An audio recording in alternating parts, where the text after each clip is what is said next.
ពុ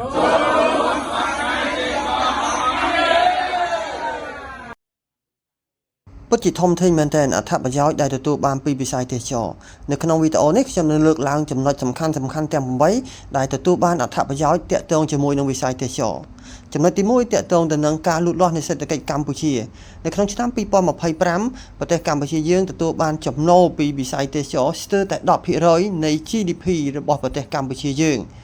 ចំណេញលើចំណូលពីការយកពន្ធថ្លៃនៃការទស្សនាពីសេវាកម្មផ្សេង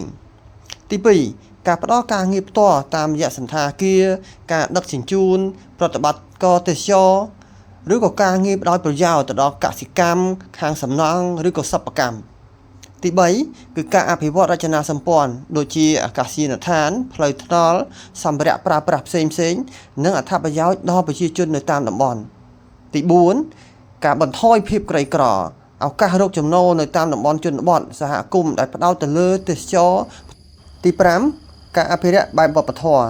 លើកទឹកចិត្តឲ្យមានការថែរក្សាប្រាសាទបុរាណរបាំប្រពៃណីសិប្បកម្មមូលនិធិជួយដល់ការស្ដារឡើងវិញទី6ភាពលូតលាស់នៃអាជីវកម្មខ្នាតតូចមានដូចជាភោជនីយដ្ឋានឬក៏ហាងលក់វត្ថុអនុស្សាវរីយ៍ជាដើមទី7ការវិនិយោគលើតំបន់ទេសចរមានការវិនិយោគពីក្នុងស្រុកឬក៏ក្រៅស្រុកទី8គឺការយកចិត្តទុកដាក់ដល់បរិស្ថានការការពារព្រៃឈើបឹងទន្លេព្រែកបួជាដើមវិស័យទេសចរពិតជាធំធេងមែនទែនដូច្នេះចូលរួមផ្សព្វផ្សាយទេសចរទាំងអស់គ្នា